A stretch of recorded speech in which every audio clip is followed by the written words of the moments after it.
All right, here we go. Welcome to the station of decapitation without your head. I'm Nasty Neal, and I'm joined by Dora Madison of Bliss, VFW, Christmas, Bloody Christmas, and a lot of cool things. Thanks for joining me. Yeah, thanks for having me.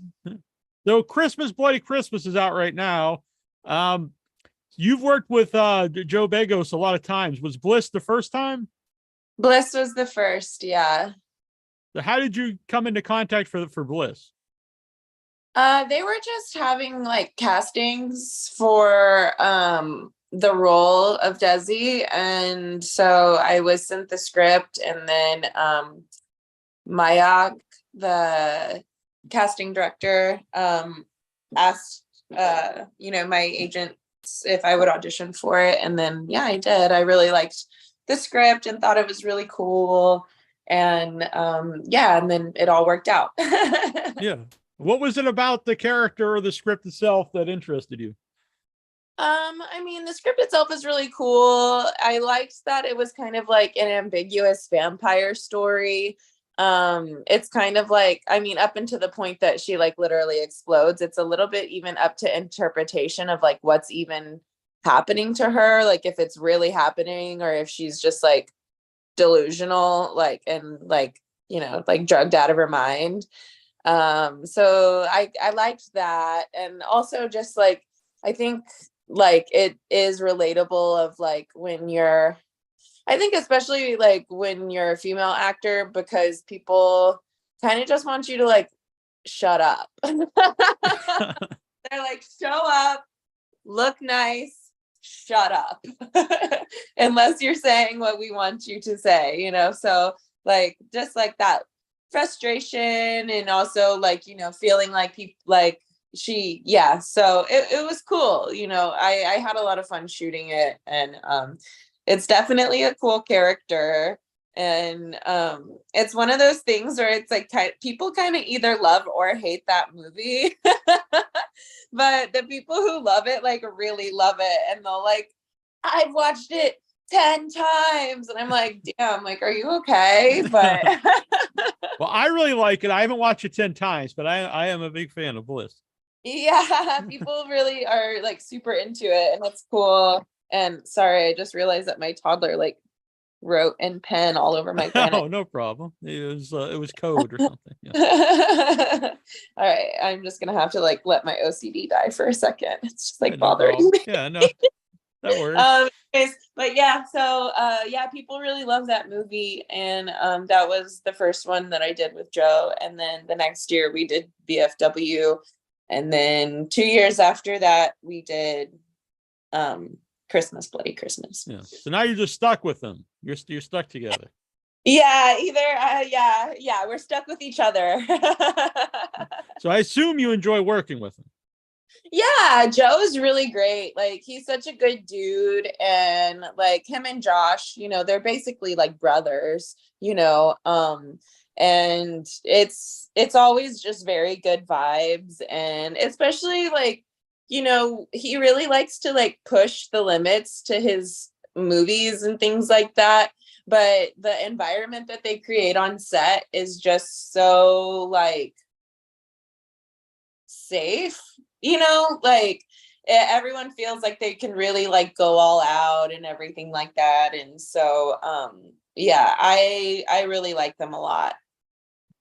Now you kill Abraham, Ben Ruby, and Bliss, and then he gets a reverse. He gets to kill you in my blood. And not to spoil a Christmas, Bloody Christmas, but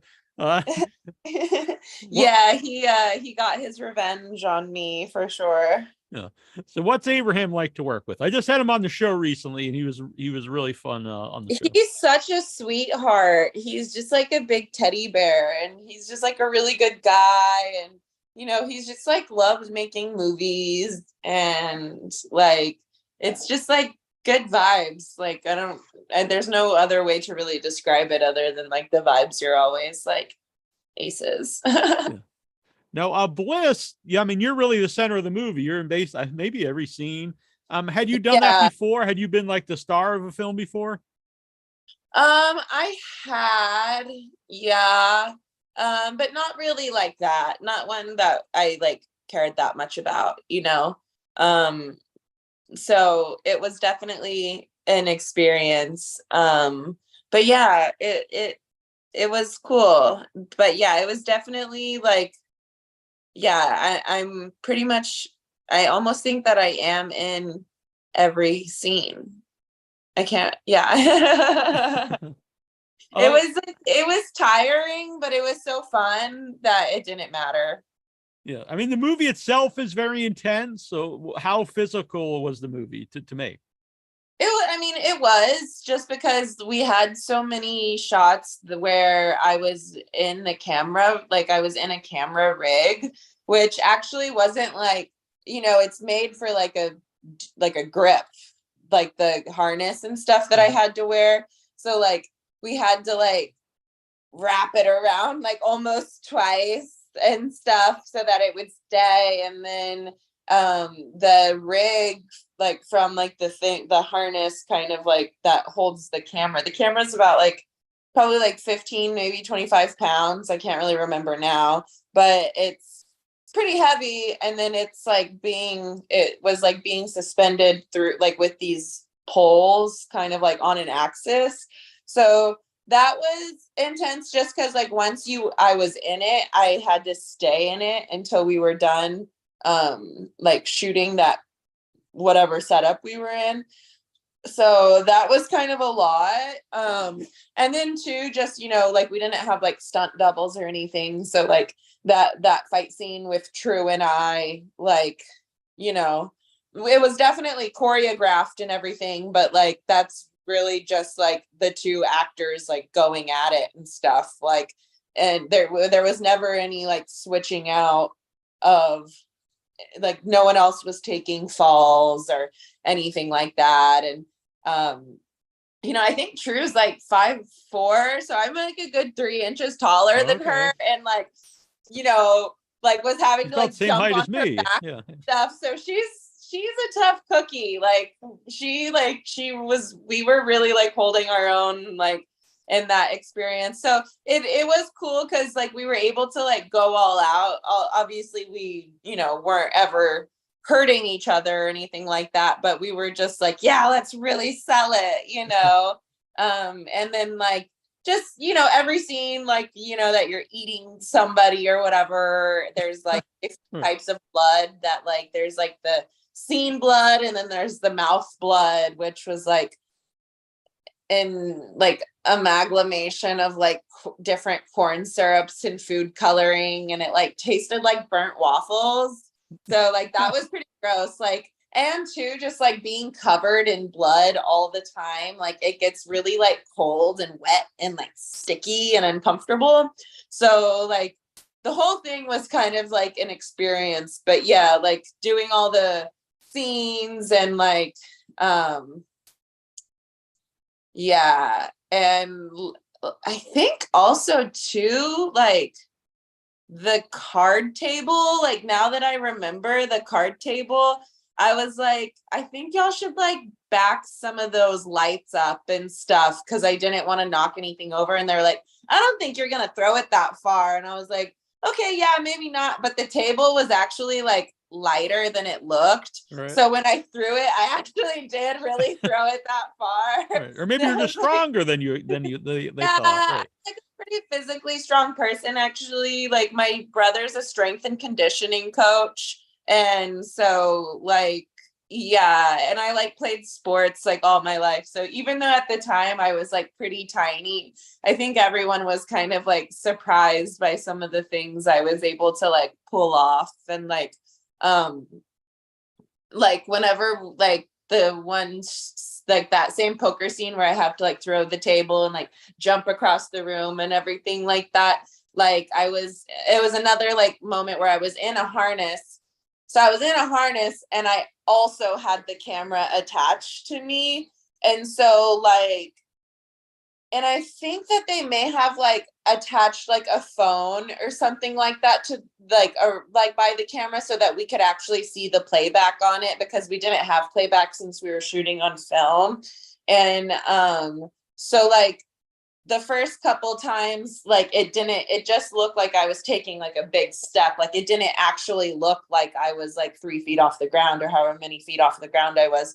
So I was like, okay, like, what are we going to do? And so I was like, okay, well, I think I just need to like lean back really far because the camera was like there. So the camera couldn't see the floor. So you couldn't see that I was like coming up off the floor, you know? Mhm. So like when it's just like a lot to think about of like, okay, so when they launch me, I have to like kind of like go really, really, really far back. And then like in like a split second, like kind of like push myself back forward so that I could actually like, and I'm pretty sure I was landing on Abe. He was catching me. So like, yeah, so that was like that whole thing of like going and then someone like catching me and not whipping my body too fast to where like the camera would fly off and stuff. Right.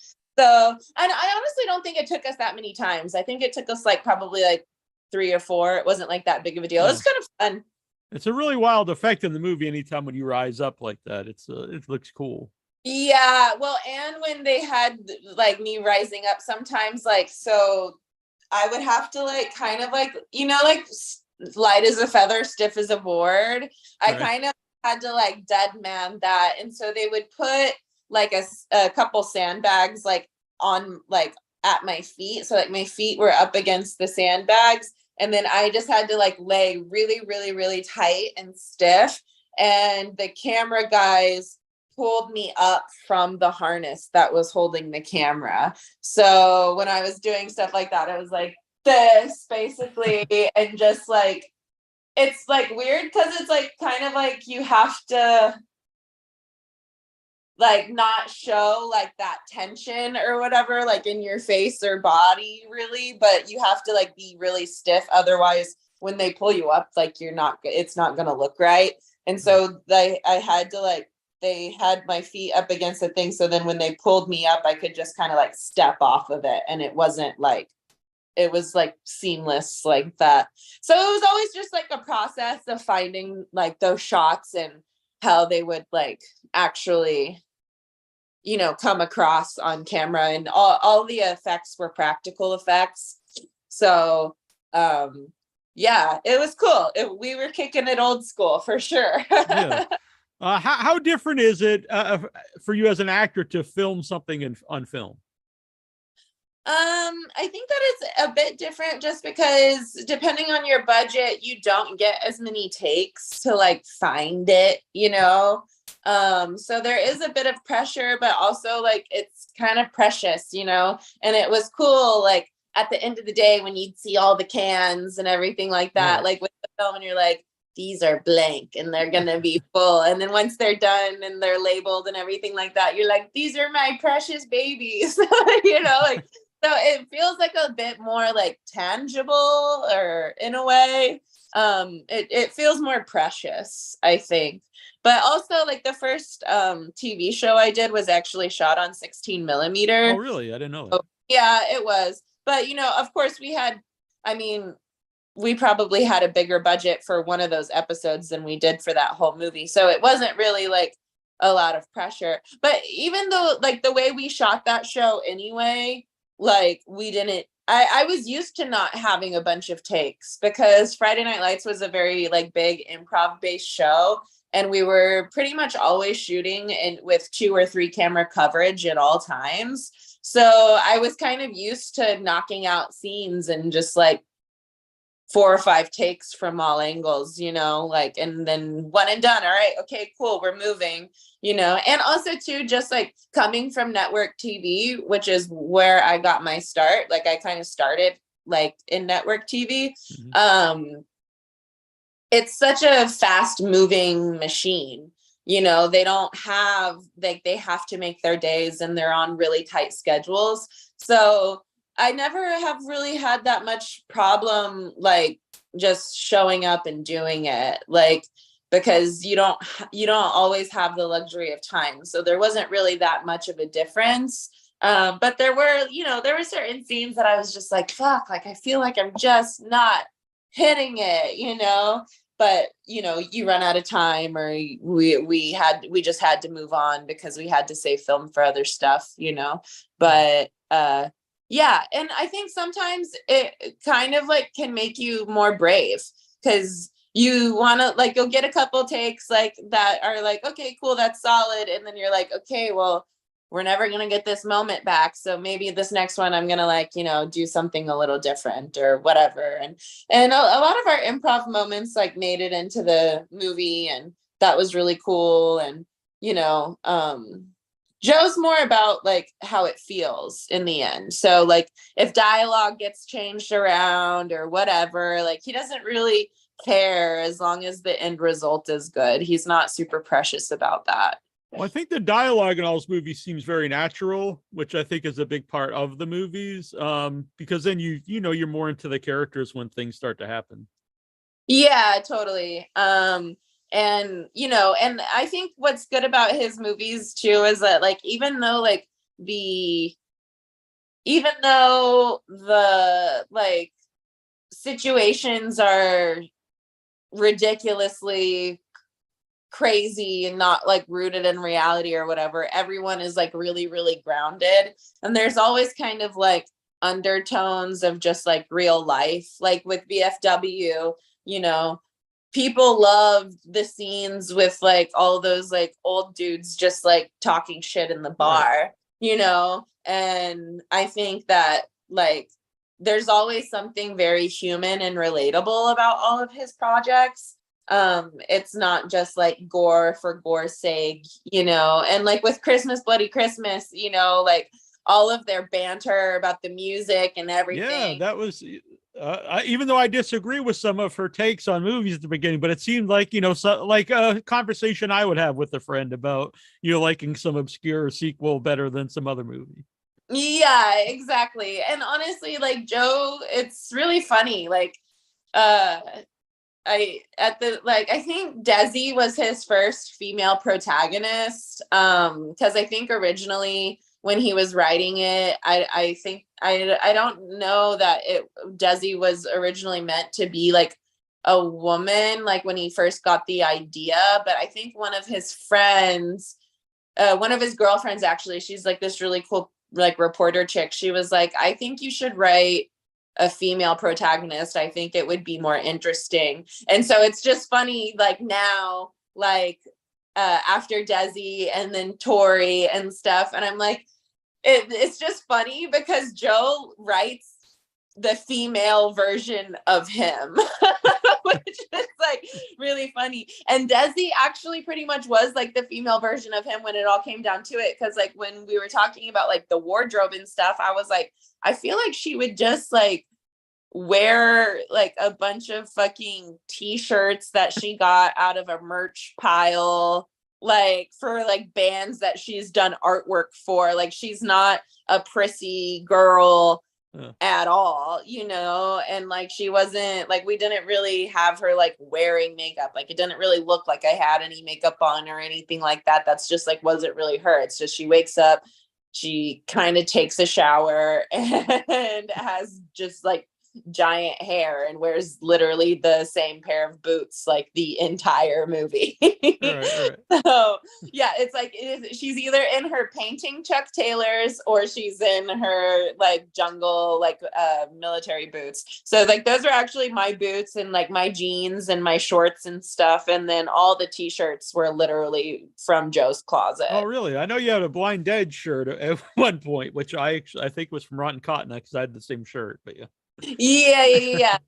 Those were all Joe's shirts, which is like really funny. But yeah, because I was like, there's just a different feel than if you go to like Urban Outfitters and get like a shirt that look like that has like a band name on it or whatever, as opposed to like this is like, you can tell by like, you feel it, like like the tour on the back, like this is from that tour. It's not a recreation, So yeah, that's like there's always the difference, and yeah, so I mean I really like vintage clothing in general. I like the idea of it. I like that, it's not like putting out like a bunch of like useless crap and certain things like stay classic. But yeah, I've definitely spent way too much money in my life on fucking ratty old t-shirts just because I'm like, it's literally from there or whatever. What? And like most of my good ones have been like stolen. And yeah, Well, I had this really cool Megadeth t-shirt, and actually this guy that I was dating stole it. I was like, dude, you just pulled a bitch move on me. Like, that's my move. I'm supposed to steal your shit. Like, what the fuck? I was upset, but I was like, that is the last time I date someone that is like similar in size. And like, what the fuck? Like, that's what I get for dating someone that was my height. You stole my favorite t-shirt. I wore it every day, and I've tried to like replace it. Right. I was like, that shirt was like $200. I'm so mad. And like, I've tried to replace it and I just can't. Like, I haven't found, it was like, it's not, I don't even like Megadeth. I just love like the shirt. Yeah. Yeah, I mean, Megadeth is okay. They're not like, it's not, there's nothing wrong with them. It was just like the artwork was like all over it, and it was like one of those t-shirts that was so worn in and like thin that like I could still wear it as like a dress, or I could still tuck it in, and it wasn't like anything. So yeah, that was like, honestly, like when people ask me about my greatest heartbreak, it's the fact that I will never get my Megadeth shirt back. If anyone's listening who can find a similar Megadeth, Hold on, sorry. I thought you were so upset about the Megadeth shirt. You just said it. Yeah, I just had to. I can't go on. No, yeah. If if anybody's out there, JPEG Mafia, if you're out there, give me my fucking shirt back. Pepe Petit says that he loved the fight and it really added a lot of realism. You guys were really going at it. He also wants to know, did you sustain any injuries with the wire work? I know. I mean, I pretty much got like really beat up like on that set. Like I was always like, skinned knees and bruises, but no, I mean, I've never like broken a bone. Like I'm like a very sturdy, practical human. I have a very like utilitarian physique, I would say, because it's like it's not really easy to like blow me over. I'm not a small girl. I'm like 5'7", so yeah. You're taller than me. I'm 5'5". I look tall on video here. Yeah, your hat. That's why I wear it. It adds like 8 inches or something. Yeah. But yeah, I'm not really like a small girl. So yeah, I didn't get like beat up too bad. I mean, like it was mostly just like in the mornings whenever I would show up again and I'd be like, oh my God, what happened to me yesterday? You know what I mean?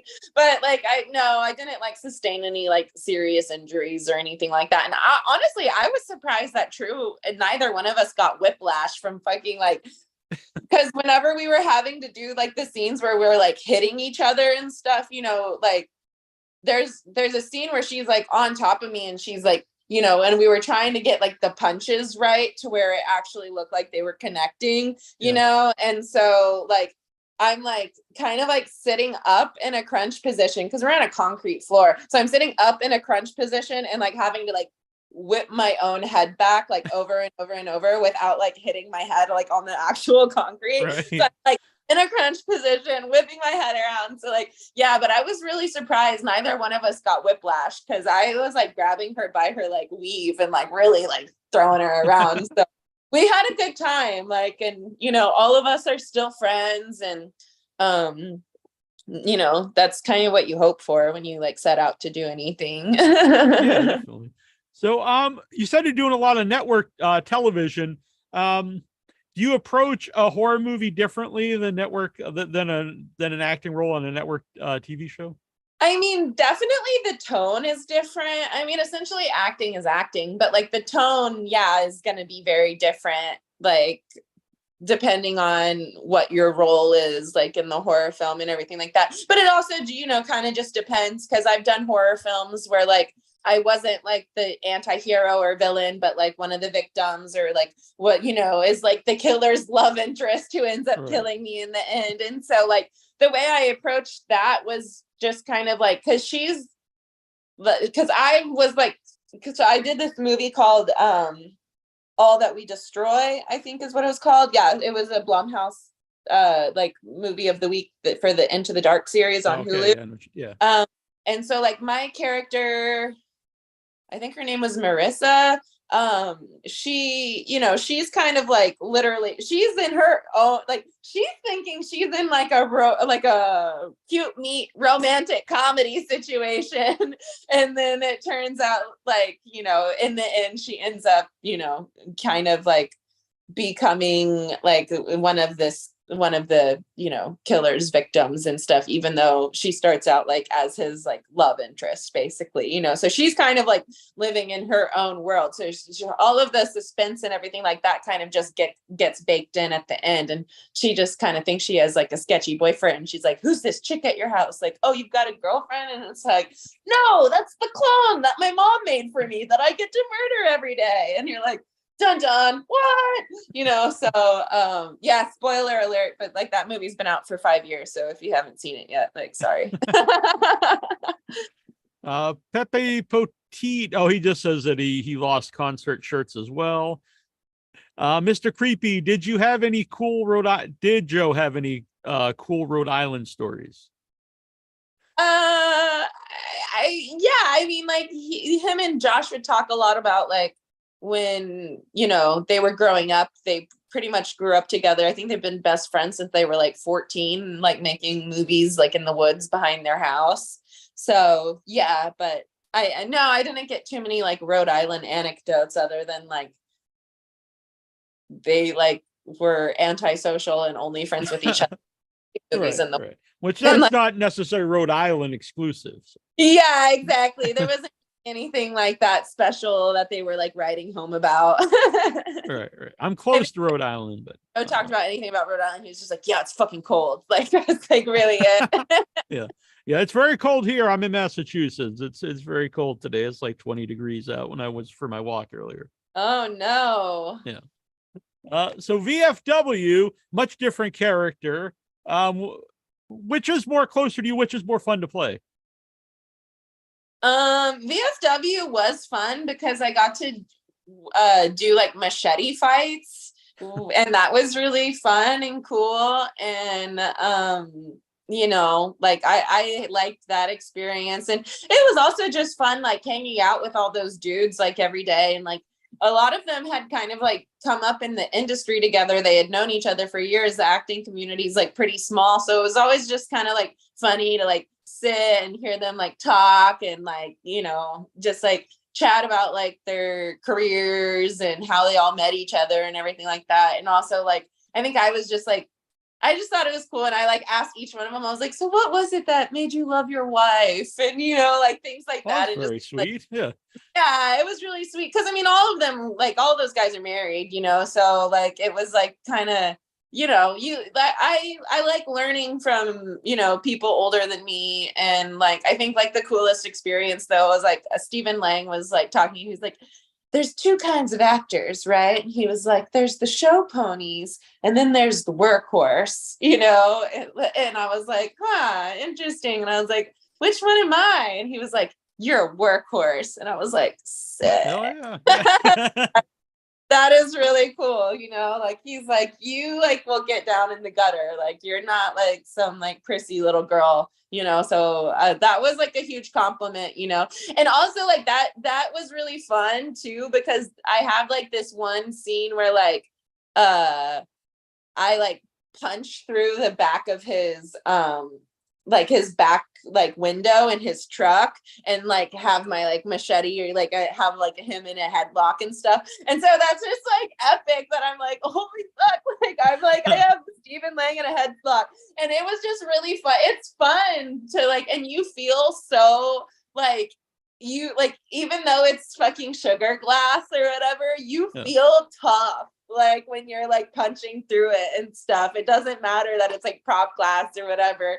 And so I like that. I honestly, I would really like to do like more action films and stuff like that. I would really like to like, play like assassins and soldiers and like I really like doing like fight choreography and things like that. And, obviously it would be like really cool to, level up and be doing, some of those like bigger action films where you are legitimately just like suspended in like full wire harnesses and stuff like that. And like doing all the tricks and flips and stunts and stuff. Like it's fun. And it's like fun to like, for a while you kind of like have to like put yourself through like a little bit of like a boot camp, and yeah, so you're just like getting paid to work out, which is like fun. And it's fun to like learn new things. Like it was really fun, like during my lunch break and stuff, like I had a lot of fun, like hanging out with the stunt coordinator, and he was like showing me how to like make my fight scenes like look really cool and like brutal. And like, I actually like knew what I was doing when I was holding this thing. And the machete was really heavy because we had like that horn handle thing like added onto it. So yeah, it was pretty heavy. And yeah, so it was cool. I mean, I like that stuff. That's like, it's really fun. And it's definitely like an adrenaline rush. And I mean, it's like, how iconic is it to like go toe to toe with Fred Williamson, Exactly. Yeah. And like Not get many a couple people can say that, but yeah.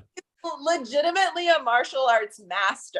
So like that was very intimidating, but even though it's only for like a split second or whatever, like it's cool. And it's cool when you're like, yeah, like my character just like kicked you, like because he's like an iconic like blaxploitation film actor, so like that was his whole thing, is like doing kung fu and all the fight scenes and stuff. And like, it was funny too, like leading up to the fight, because he was like totally trying to like get into my head. I was like, you are like, what the fuck, and like when we were talking about like our fight, he's like, oh no, he's like, you don't beat me, you don't bro, I literally have you on the ground. Your boy saves your life. You know what I mean? Like, so, and then, after we shoot our fight scene, he's like back to being like, sweet old Fred. So it was like, it was funny. I was like, oh, are you feeling a little intimidated? He's like, no, I would kill you. And I'm like, actually, I believe it, because you actually know what you're doing. And I just like have this machete. Right. Well, the machete might be the equalizer. Yeah, I think the machete would. I don't know though, honestly. Like if we actually got in a scrap, like he could probably take me. he's still like in pretty good shape. Like even though he's like, in his like what 60s, 70s, like he could probably still throw down. Yeah. Did you get to smoke a cigar with the hammer? I don't know if I smoked a cigar with him, but he definitely, at some point when we hung out, he probably had one of his own. Yeah, but he always kind of had one that he was like chewing on set. But no, I don't really like smoke cigars like that. Right, I don't either. When I had him on the show, he was a very cool guest, but he would not tell me what brand of cigar he smokes. He said like, oh no. Yeah. I also think he said that he has it in his contract that he can never lose a fight. Now that you mention it in a movie, which I thought was very funny. And he doesn't die on camera. Yeah. So, but he's longevity, so it works for him. Yeah, exactly. Right. Yeah. So, Christmas Bloody Christmas, which is on Shudder right now. This is a really fun movie. I loved it, and what was that a fun movie to make? It was a really fun movie to make. Yeah. I mean, my character's like in the beginning, so I was only there for a week. Right. But yeah, it was a really fun movie to make. The toy store that we were shooting in looked very, very good. And, and like Riley and Sam, they were like the new kids on the block or whatever. Like they were both super cool to work with, and like so we had a lot of fun like getting to know each other. And yeah, and then like that, and Jonah, that was the first. Jonah and them had been friends for a really long time, but it was my first time like working with him.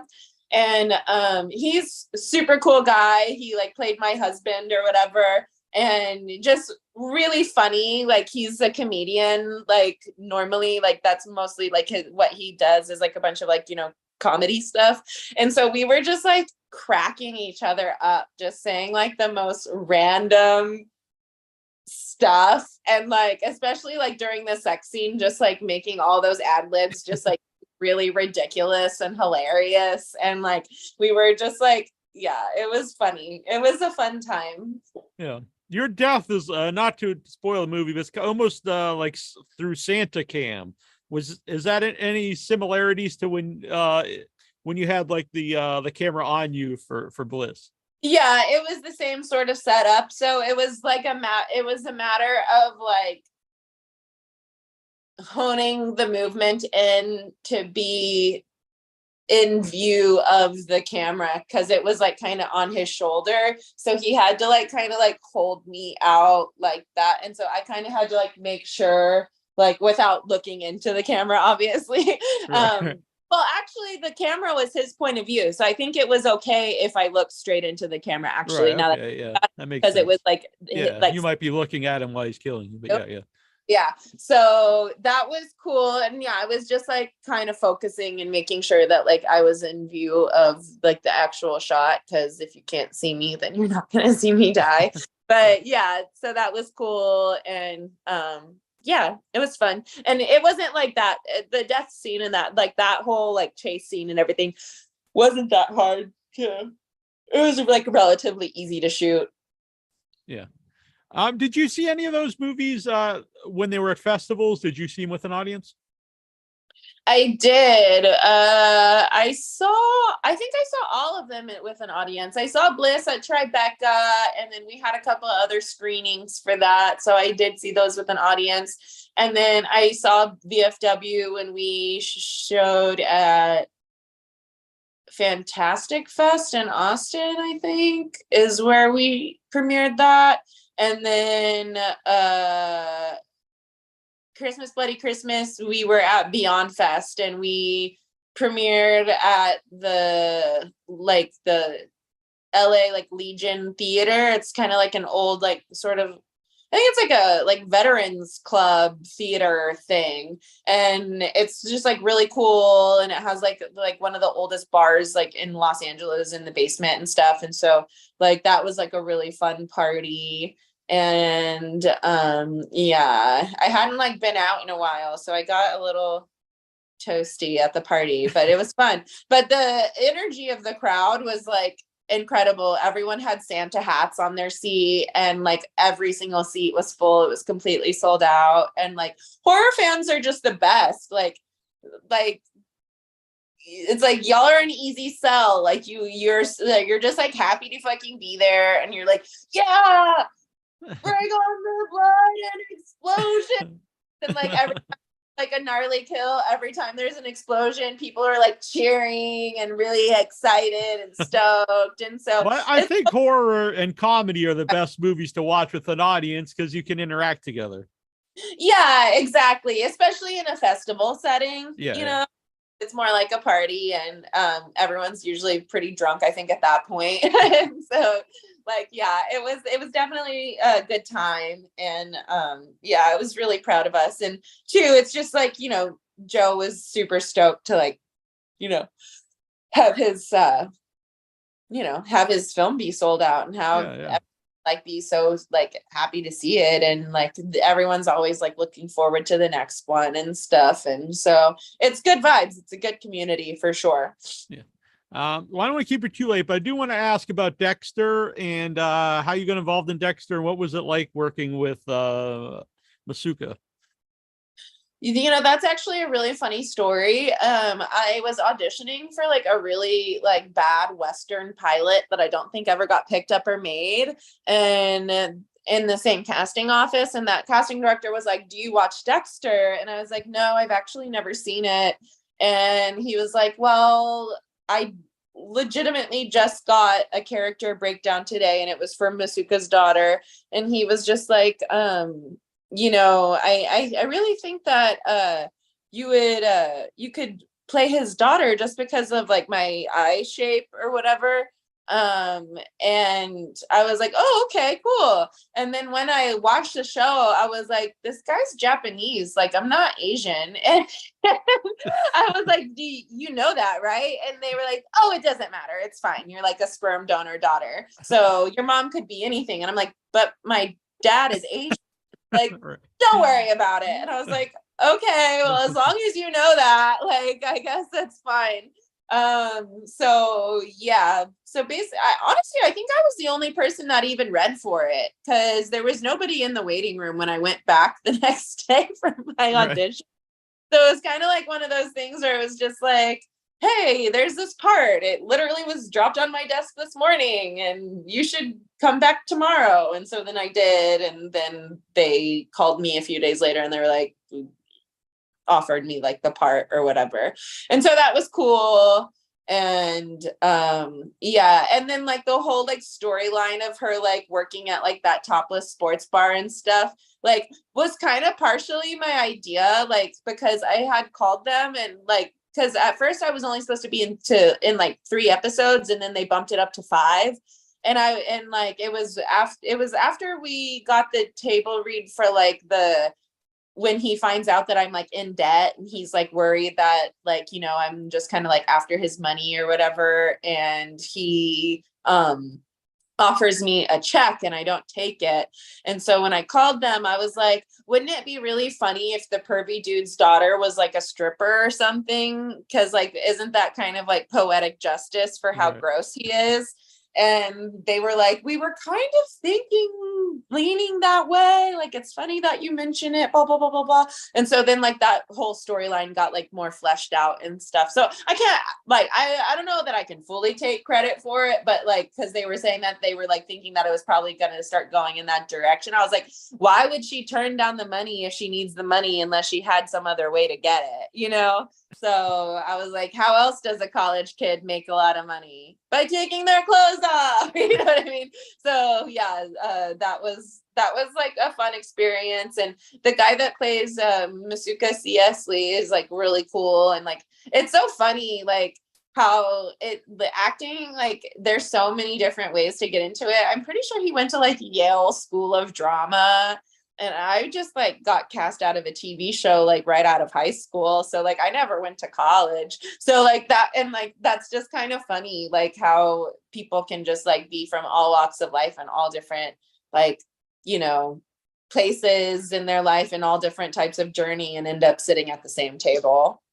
Yeah, I comes up a lot on the show because a lot of my friends make independent films, and most of them didn't go to film school. And some people I have come on the show, and you know, they really talk about going to film school. So, but like you said, so it seems like if you know what you're doing or if you're good at it, in something like, not if you're a doctor, I wouldn't recommend going to like a surgeon who just, Yeah, you know, never went to school or anything. But yeah, but I think if you're artistic or a good actor, I would assume it wouldn't really matter what like your credentials are. Yeah, it really doesn't. Like, no one's like, nobody cares. Legitimately, nobody cares. It doesn't really matter. So are you working on anything currently? Yeah, I am. I'm working on like a personal project that like I've written and developed. Like I'm developing like a series right now, but I can't really talk about it because I haven't like sold it yet. But yeah, so I'm writing and then, you know, just like auditioning all the time and stuff like that. So Have you ever written a script before? Is that something new for you, or? This is my first script that I've written, but I mean, like I've read probably thousands of scripts at this point, so I would have to be pretty fucking stupid if I couldn't at least pound out something just because like I read a lot of scripts, you know. So yeah, so it's like my first time like making like a treatment package and everything like that, but like it's honestly surprisingly, I don't want to say easy, but yeah, it's surprisingly easy. Like, you know, because when you make a treatment for something, like it's basically just kind of like a Pinterest board with words about what your project is about, like a kind of like a vision board for the project and stuff. And I learned what Canva is. That I do not know what that is. It's an app on your phone that you can like presentations and posters and things like that for. So I used one of their like templates on Canva and like replaced the artwork with my own and things like that. And it looks really good. And everyone's like really likes it. And, it's kind of funny, like when people are like, do you have any idea? Well, another thing is too, is that like I did this movie called Lapsus, and like the main actor on that movie, his name's Dean Imperial, and he's really cool. And he's actually a director and a writer as well. And he's like written on a lot of like Shonda Rhimes shows. And he's like one of the like writers for that show Godfather of Harlem, and he's just a super cool dude, and we like really bonded, and he just kind of like thought I was amusing and funny, and he was like, I really think that you should start writing, because like you just like crack me up like in daily life, like when you're telling stories. I think that you would be a good writer. And so I had told him about my idea and stuff, and so over the years he's been like checking back in with me and checking on my progress and stuff, and he's like, it's always validating when people who like are doing it at a very high level are like, this is really good and you need to like keep at it and stuff like that. And he's like, do you have any idea how many times I've been paid to like doctor up a pile of hot garbage that someone is calling a script? And he's like, and their scripts are getting made. And so he's like, he's like, this is better than half of the shit that I read that's like gonna be getting made. So like, you just need to like stick at it and stuff. And but I've always kind of been a good writer. Like my mom was a good writer. My brother writes like novels that just like for himself, and like he's like wanting to start self-publishing some of his novels. He like writes westerns and stuff, and so I usually have him like help me proofread things. And so it's always good when like essentially when you're pitching stuff, like the main feedback that you want to get from everybody is someone being like, heck yeah, I want to watch that show, like what happens in season 2 and all this stuff. And like they get really excited and we'll start like really deep diving and like asking big questions about like characters and storylines and stuff like that for something that they've never even seen, So sorry, someone was calling me. So that's kind of it feels good and it feels validating, especially when you feel like you have something that's like legitimately special. So yeah, maybe by this time next year, we'll be talking about my thing that's on TV. Well, that's very exciting. And I hope that works out for you. Yeah. So that's kind of like, I really admire Issa Rae. She is the woman who wrote and developed Insecure, and she also starred in it. And it started from a YouTube series that she had called like, I think it was like Diaries of an Awkward Black Girl or something like that, and then it got turned into Insecure, and then she becomes like one of the most like powerful showrunners in the industry, and now she's like a fucking movie star. And it all started with something that she wrote herself. And so I just kind of been feeling like, a lot of this world is being chosen and stuff, and so anytime that you can take a little bit of like the power back into your hands to like, so it's cool. And I'm really excited. We're like starting to like shoot like a sizzle reel for it and stuff, and getting all of our ducks in a row to start, pitching to like networks and things and streamers and things to get it made. And so that's kind of been my focus. And then, I took some time off because I had a baby, and congratulations. Thanks. She's 2, and she's like really funny. She's like mean, but she's also really sweet, but she has like a very funny mean streak. Like, so I like her. She's got a lot of personality. She's just like really goofy and silly and funny and like mischievous. And yeah, but we're putting her into like a little like daycare situation because we were like, if we don't do something now, she's gonna get kicked out of kindergarten. Like, like she's I wonder where she gets that from. But yeah, she's super cool, and I like being a mom. It's like it's wild. Like, it's definitely an experience. But yeah, so I kind of took some time to like focus on that. But oh yeah, I did another movie this last year called Big Boys. And I'm not really sure when that's gonna be out. It's still in like the post-production process, but that's like a really good like coming of age story. And I like my character in that. So yeah, I've just kind of like slowly been getting my feet wet and getting back into it after taking some time off. All right, very cool. And where can people follow you to see what you're up to? My Instagram handle is Got Eyes on Dora. Yeah. Because yeah, whenever you're on set, you as an actor, everyone needs to know where you are at all times. So every time you have to be, and so anytime anybody's looking for you, you just like hear everybody over the radio, and you can hear everybody's radio no matter where you are. And they're like, "Who's got eyes on Dora?" And then someone's like, "Eyes on Dora. She's coming out of the bathroom. She just took a massive shit." You know what I mean? It's like really embarrassing. But yeah, so that's my Instagram handle is Got Eyes on Dora. All right, very cool. This has been very fun to talk with you. Yeah, it was fun to talk with you too. Thank you so much for having me. And yeah, hopefully we have another horror movie to talk about very soon. Yeah. I watch other stuff, but the show's a horror show. But yeah. Yeah, exactly. But I love horror, and I'm actually, I'm supposed to potentially be doing another one in the next year, but it's one of those things where it's not like solid yet. So it's like I have some things that are up in the air that I just can't really like promote or talk about yet.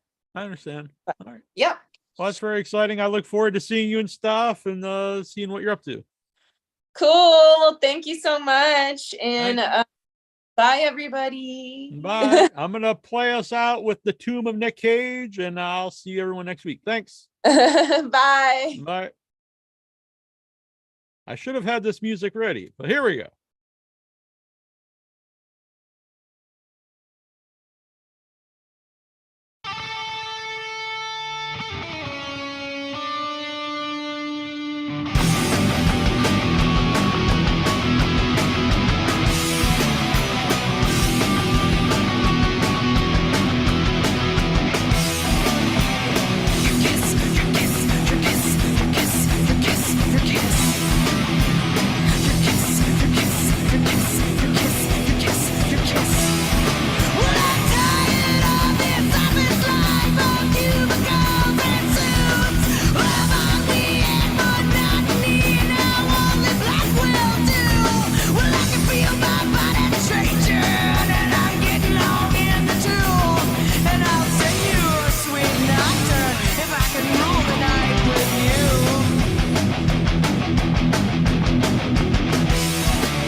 Sweet. All right. Thanks, everybody. We'll be back this week.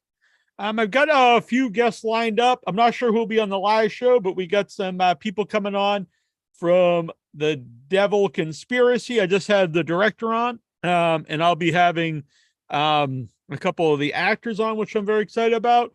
I have a guest lined up for Thursday, but they may not be able to make it, so I'm going to wait and hold off on announcing who that is. And anyway, stay tuned. I know we're going to be doing our 13s hopefully soon. Things are a little rocky because my brother works a different time now, so we can't do the show at night.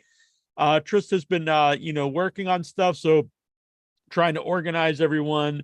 Hopefully we get that done. I think we have to do it by February, or within February. After that, you can't be doing a best of 2022 show in August. So we'll be doing that soon. I'll also be doing the first annual Hagues, which will be our best of the year in horror. So it'll be the best horror film awards from 2022.